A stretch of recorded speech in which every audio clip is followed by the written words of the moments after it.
Do you? You deserve to be happy. Time heals all wounds. Helpful? Harmful? Just because it's trending doesn't make it true. This season, we will hold up these trite sayings alongside truth.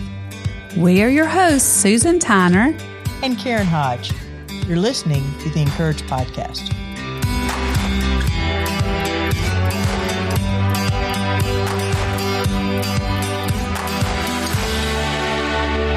Welcome back, friends, to the Encourage Podcast. We don't know what's going on in your world right now, but we were just chatting before we got on here that there are some crazy things going on. So how you doing? Let's just start with that. Okay, well, how I'm doing. The last time we were talking, I think it was unseasonably warm in Texas. I was probably complaining that we could not have a fire at Christmas because it was in the 70s or 80s. I had to pitch my menu because it didn't fit for all the hot weather. Well, we have made up for it in Texas now. I have been sitting very close to a fireplace while we have experienced a lot of freezing and icing.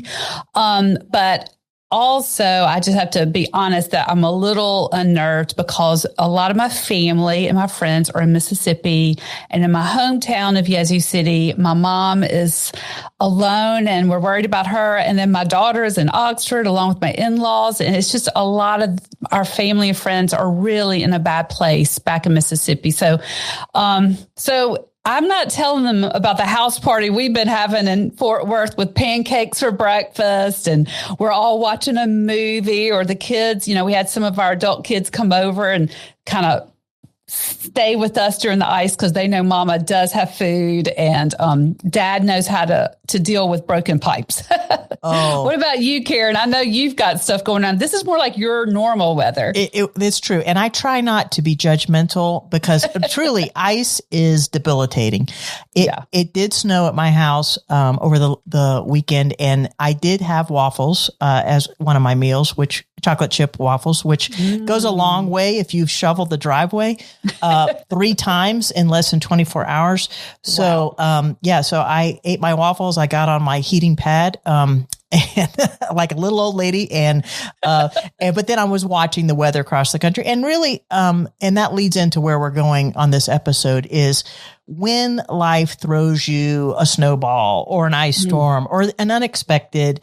How do we respond, and how do we feel when we feel like maybe we've hit the proverbial brick wall? Like, in other words, we've hit what we can or cannot control in our life. We hit our limitations. And I don't know so obviously you've had your ice storm illustration. Has there ever been another time where you feel like you just kind of hit the brick wall? That would be the theme of my life. Okay. It's the theme song of your life. Okay. Yeah. Because I always think I can do it. And then I get over my head because I didn't really count how long it would take me to do all the things. But I do remember this moment in time. I was pregnant once again as a surprise, but this was our last big surprise, number 5.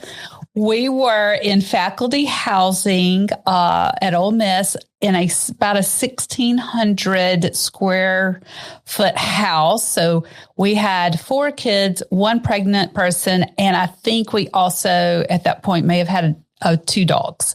It was a lot. And I was huge. Like, I was at 9 months, huge. I mean, she ended up being a 9-pound baby. I'm in the front yard, and my neighbor, this guy who's really funny. And I'm not sure if he meant it as a joke or not, but he rolls down his window. He sees all my kids playing in the yard, and, I'm out to here pregnant. And he goes, "Hey, you're this close to divorce and you don't even know it." And I was like, I'm not sure how to take that, except, whoa, this must look really scary to you. And, it was. But, since then, and that was kind of funny over your head, even though I probably cried a lot. But then there are other times that have come since then of like a cancer diagnosis or moving and starting over, leaving family and friends, family hardships. Anybody who has 5 kids, you don't have to know what but it happened.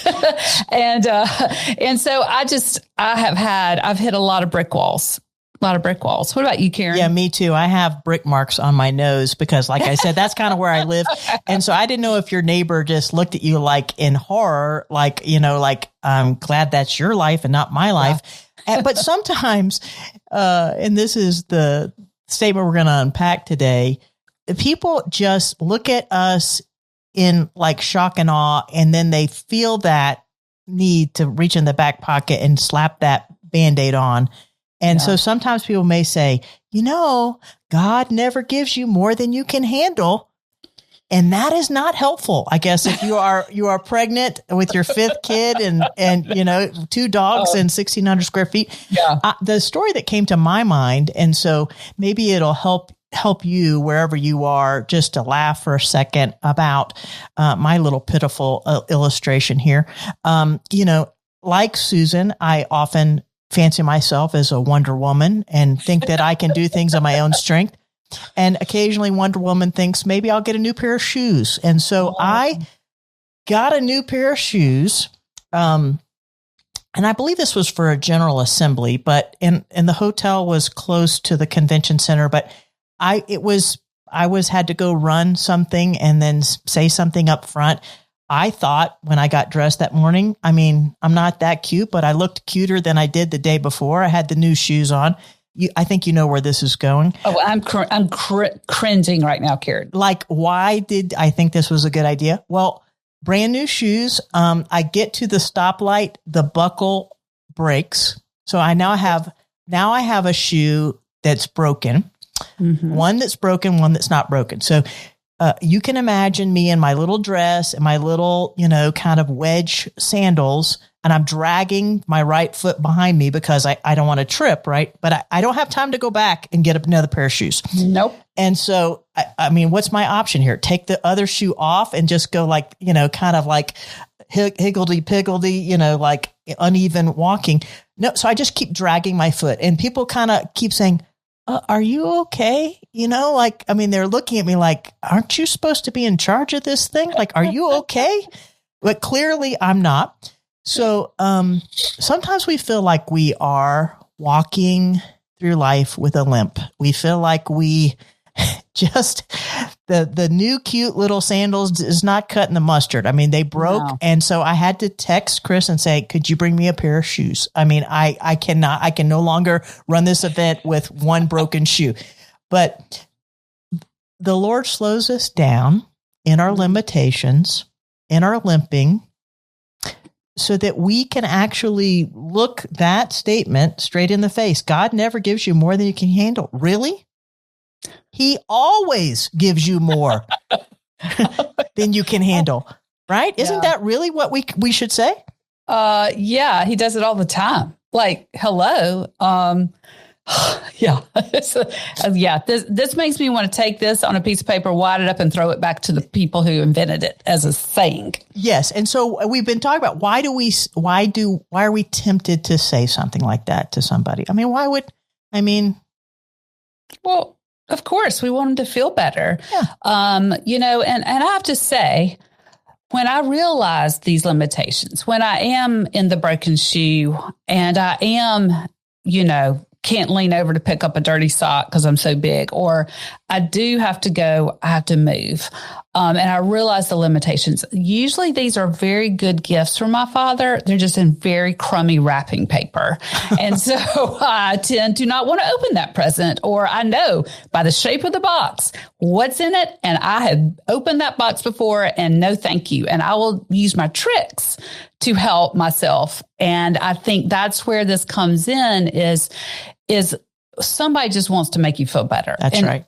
I get it. When I look at someone, maybe this was even better than you're almost this close to divorce. Maybe it's better than that one, but it's not much, because when somebody says this to me, they're pointing at the one that's reached her limitations to say, oh, you still got more.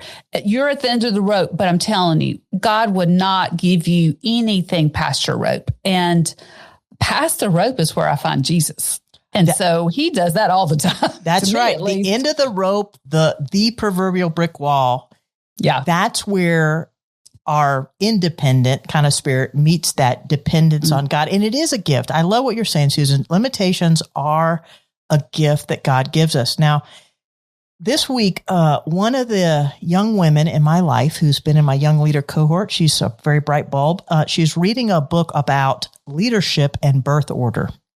And especially in the church, I was like, first of all, I need to get this book. But second of all, she said, I'm curious. What is your birth order? I think I know, but I just wanted to ask. Yeah. So she's just really, really kind.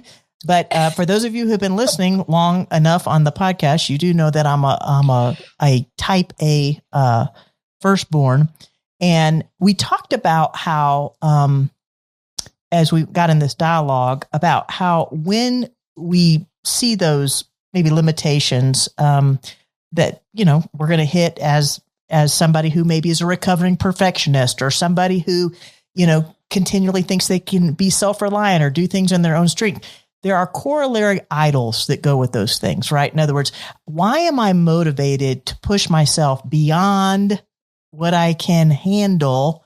And I say that in air quotes, because I fear I fear what you're going to say about me. I want to prop up my reputation, right? And so I confessed to her, and hopefully this will help you as you're listening today, that when I hit the brick wall, I have two defaults. One, like the limping lady, like, give me some duct tape and I'll just cover it up. Like if you see a weakness here or a limitation here, just give me some duct tape or some glue and I'll just like cover it up. And I think this is really the other side of that is, I'll try to keep going. The other is I'll withdraw in shame, kind of like the garden, right? Where Adam and Eve, reach for those flimsy fig leaves. Can you relate to anything that I'm saying? So I'm either like trying to like slap something on top of it so that you just don't notice that it's broken or weak, or I just pull out. Yeah. Oh, are you kidding me? Aren't we both firstborn daughters? We are. Yeah. Okay. So we're two peas in a pod. So I totally get what you're saying. I think a lot of leaders who are women in the church probably fall into this category, if that's kind of where you're drawn to lead. I'm trying to contain all my thoughts in response to you because there's so many.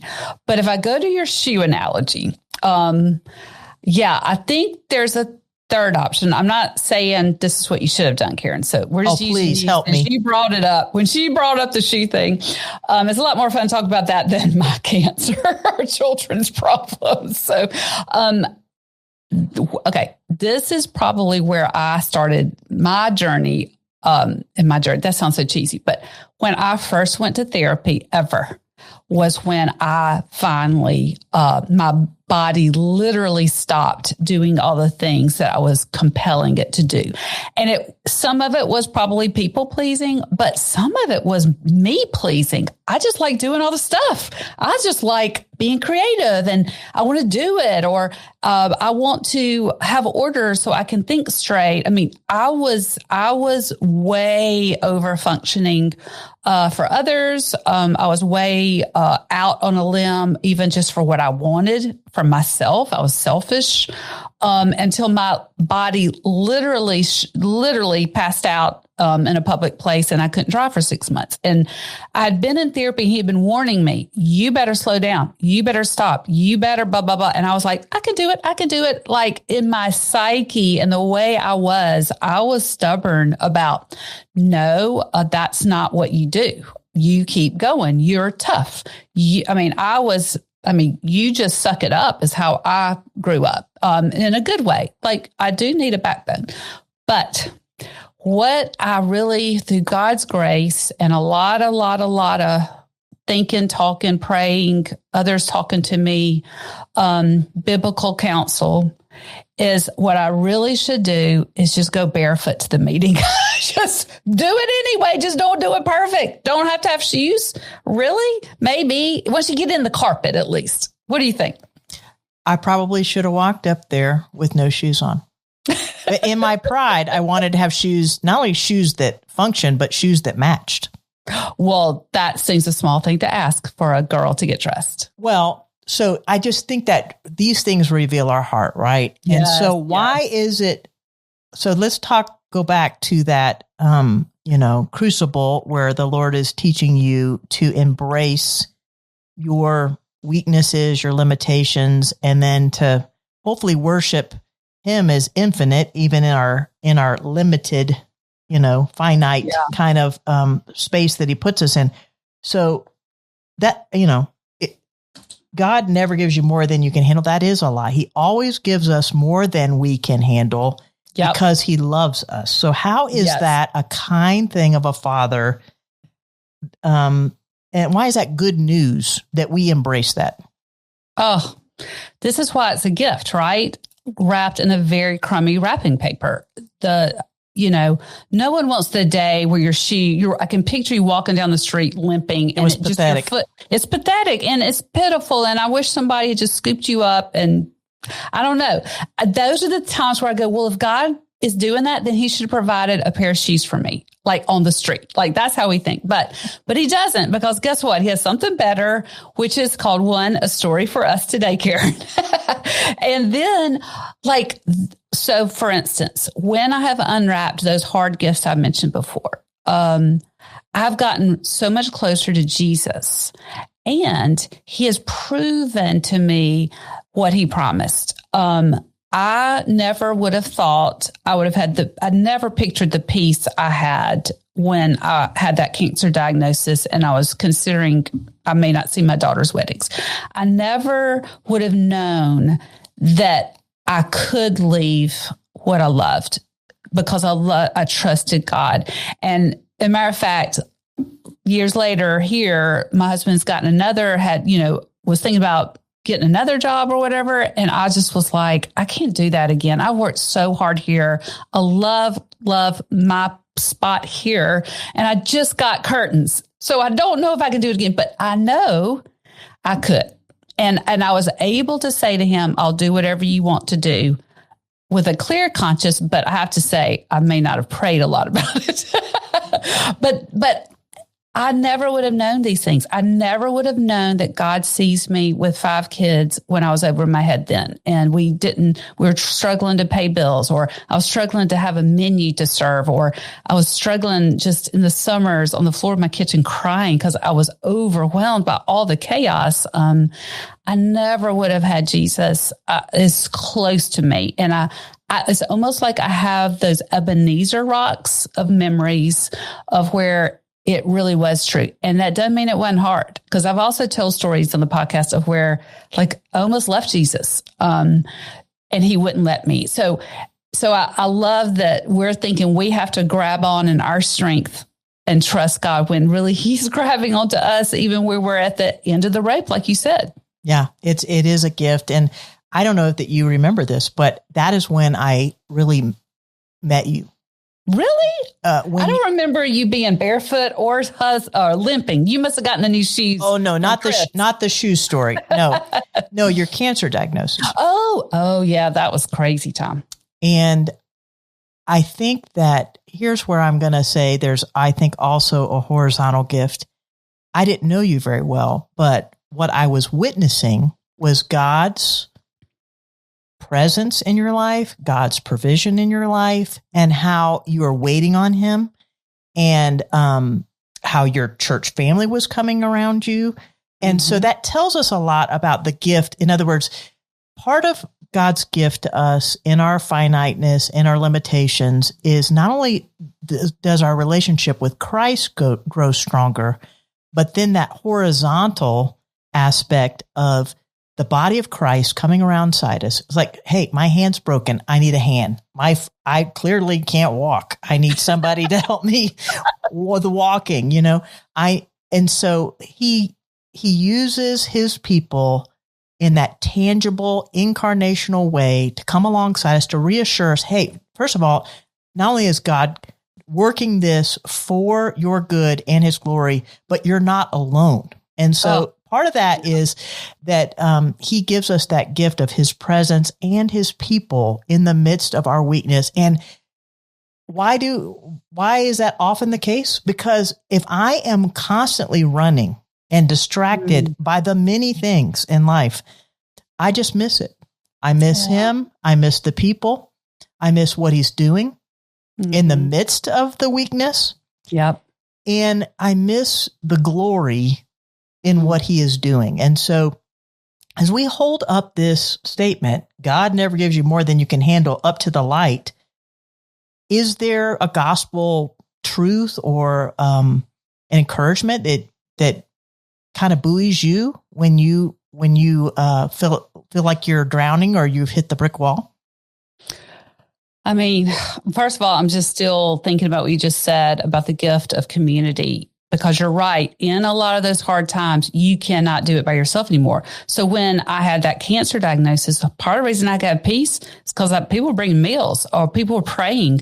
People were concerned about my next test, and just, it was crazy how God uses that. And so that is encouragement, especially to you oldest daughter types that love independence and don't want anybody to bring you a meal, or don't want anybody to, you don't want anyone to have to help you because you don't like that uncomfortable feeling. That is part of the gift. So now back to your question, Karen. Well, let's all practice together. I need help. I need help. Okay. So I forgot your question, Karen. What was it? Is there a passage of scripture or something that buoys your heart or encourages you when you find yourself at the end of the rope, or in the deep end of the pool, or at the brick wall? Yes. Oh, yeah. That has got to be the 2 Corinthians passage, 2 Corinthians 12, 9 through 10. Do you mind if I just read it? Read it. But he said to me, my grace is sufficient for you. For my power is made perfect in weakness. Therefore, I will boast all the more gladly of my weaknesses, so that the power of Christ may rest upon me. For the sake of Christ, then, I'm content with weaknesses, insults, hardships, persecutions, and calamities. For when I'm weak, I am strong. When I'm weak, then I am strong. And isn't this kind of close to where this whole thing started wrong, when it says somewhere else in Corinthians about, I think I wrote this down. Actually, I got this off ChatGPT, which I last week was saying, be careful, but I use it. So here you go. And actually, it was a very reformed answer. So maybe he knows the kind of questions I'm asking. But from 1 Corinthians 10, that no temptation has overtaken you except what is common to man. And God is faithful. He will not let you be tempted beyond what you can bear, talking about sin. But this verse that I just read about grace being sufficient, that has never been a promise that we would not have calamities. I don't like that word. But if you look at Jesus's life, and we're his followers, his life it had weakness, insults, hardship, persecution, and calamities.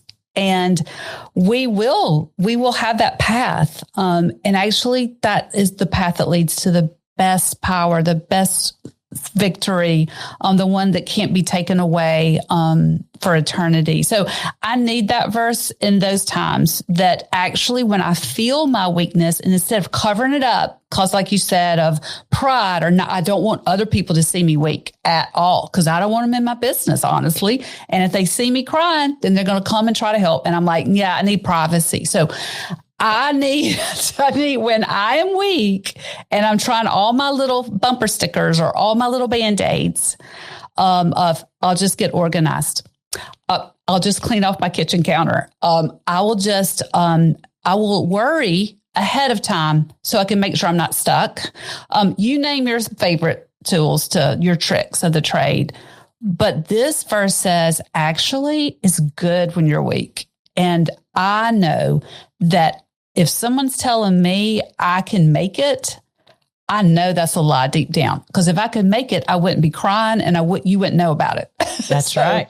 So I love that verse. That really helps me. Oh, me too. I love that verse. And so I'll just make a couple comments because you and I picked the same verse. But I think that, so I'm speaking out of my heart to those who, maybe you can relate to what Susan and I are saying. You're over-functioning. You're a recovering perfectionist.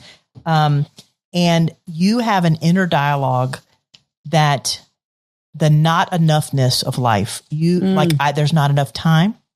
This is not good enough. Yeah. I won't be able to give enough to other people, like that you feel that lack. And so in the lack, where you see that gap, you may overfunction, and you may just feel like, I need to close that gap. And so when I see this verse, and here is Paul, who said, I've got a thorn. He pleads 3 times, the Lord will take it away. He doesn't. We don't know what it is. We don't know what the limp, the thorn is. And I actually think that's a gift for us to be able to take God's word to our heart. He's saying, you are not enough. Yeah. You're not sufficient. That's what that word means. But my grace is sufficient, and my power is perfected in weakness. Now, we want to see God's glory in our life, and we think it's always in the majestic, right? Yeah. But a lot of times it's in these weak places, in the mundane, where his power is actually perfected in weakness. Because when people see God's glory in your weak spots in your life, they're like, well, that can't be Karen. That's not Karen's glory, because she's weak. She's Susan's over there. She's crying, so, but there's not a person out there that doesn't want God's power to be perfected, but we just don't want it in the weak places. We want people to see God's glory, and we want his power to rest upon us. We don't have to have the pull yourself up by your bootstraps kind of, self-empowerment. Some of these things we've been talking about, you cannot do that. And that is good news. Oh, that's the whole gospel is hello. And look, this did not start in the New Testament. I'm an Old Testament fangirl. How many did he pick the strong over time? Did he pick the queens of the world to do this? Or did he pick Naaman's servant girl who was probably kidnapped and taken as a prisoner? Did he pick the beautiful, holy, whatever the nuns of the Old Testament were? No, he kind of actually grabbed a prostitute and someone who slept with her father-in-law. Like, look at how God works. Why would it be any different than us? Now, he delights to pick up the mustard seed type stuff and move mountains with it. And that is it's obvious whose power it is, like you're saying. No, yeah. And that's the other problem. And not that we're all like picking on oldest girls, but for whatever reason, you struggle with this, whether you're an oldest girl, type A, or you just kind of don't like everybody in your business. I don't know. I just feel like this is how God works. And like some of me needs to go, why am I surprised? If I've read the Bible, and a lot of our listeners have, and maybe I hope a lot haven't, because that means I really love that topic. But I don't know. I just think he is saying what has been true since the garden. He's taken something that looks very unlikely to redeem the world for eternity. And so I don't know. I just love that. I just sometimes am so uncomfortable, and in my pride, I don't like being the weak tool, but. Right. And yet we see his power perfected. We see his glory. And so as the hymn writer says, we lay our deadly doing down. There's so many deadly doings that we are trying to, run when we should be resting. Yeah. We are trying to curate instead of just resting in what God has created for our life. We feel that temptation to prop ourselves up when we could actually probably make gospel friends when we say, you know what? I don't know about this, but maybe you too, struggle in this area. Yes. Right. And so instead of sitting in a small group and thinking we have to polish up our prayers because we can't admit that we can't do it. Well, and that is one of the reasons I think the gospel's been hindered, especially in women's ministry in churches. Who should know better that everybody's to be all perfect at church. You have to put on that face. And you do have that American bent of, hey, God helps those who help themselves. And so it's really hard to come to a group and be vulnerable and say, I'm not making it, y'all. Like, I'm legit not making it.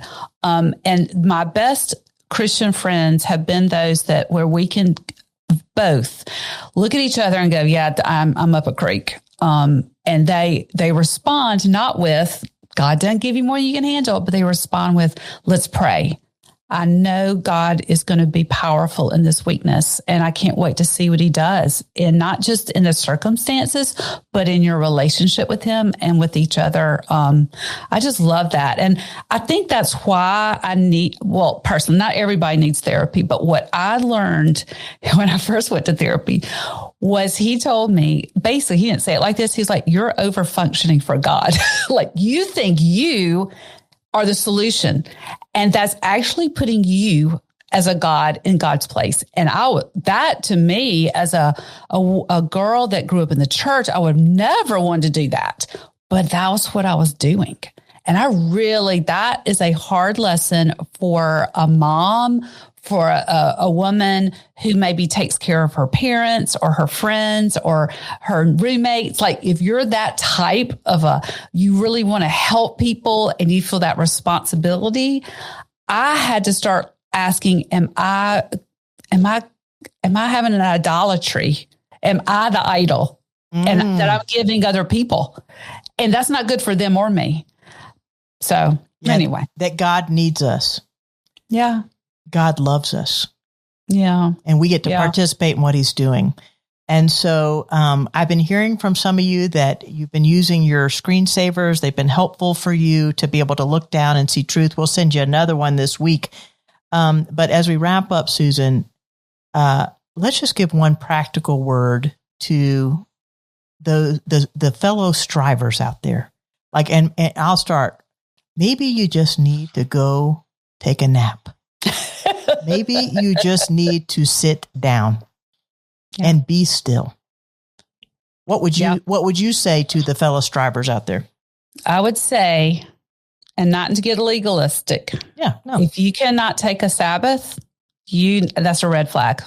If you cannot take a Sabbath, if you cannot, hey, start small. If you can't for 2 hours on a Sunday, not produce something or not have to be busy. My problem is the way I handle stress or depression is I need to stay busy, because if I sit still, I feel like I'm going to sink.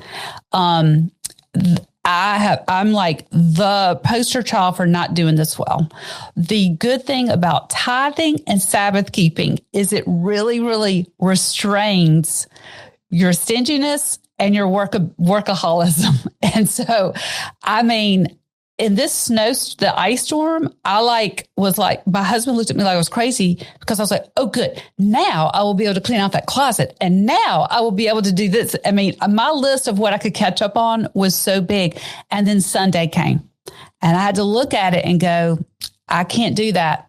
That cannot be the source of my comfort, is busyness right now. I'm going to have to risk it. I'm going to trust God with it. And you know what? It was really easy, actually. Yeah. I discovered I could not do something. Yeah. I love how you brought that back around to Sabbath and also generosity. Because what we are acknowledging when we give God his resources back, and we acknowledge that it's his time, is that God doesn't need us, but like I said, he loves us and he allows us to participate with what he's doing. And by setting it aside or giving it, then we are acknowledging that we are not the source. That's right. We are not the sustainer of all things. God is. And that's why we can worship him. So I hope this is all good news for you. We may have gotten on our hobby horse a little bit today, so I apologize as an after effect. But we hope that you know that wherever you are, that whatever you feel like there's a broken place, there's a place where you see that gap, where you feel your weakness, you feel your need of him, that indeed is a gift. We hope this has been an encouragement to you. Yes. And Karen, you encourage me just by, I know you struggle like I do. And sometimes the gift is just having someone struggle with you. And that's, I kind of think, what we're trying to do here. But yeah, I probably did get on a hobby horse somewhere along the way. Oh, that's all right. Well, yeah, you're not alone. Okay. So we hope you have an encouraging week. Please believe what's true. And we'll see you next Tuesday on the Encourage Podcast. Bye. Thanks for listening to the Encourage Podcast, where we have one aim: to bring the hope of the gospel to the hearts of women. We've planned this year full of exciting connections, and we don't want you to miss a single one. So stay connected with us on our website, women.pcacdm.org. Consider sharing this episode with a friend and keep the conversation going. Or even better, giving to CDM so we can make this podcast available to women all over the world. The Encourage Podcast is a production of CDM, the discipleship ministry of the PCA.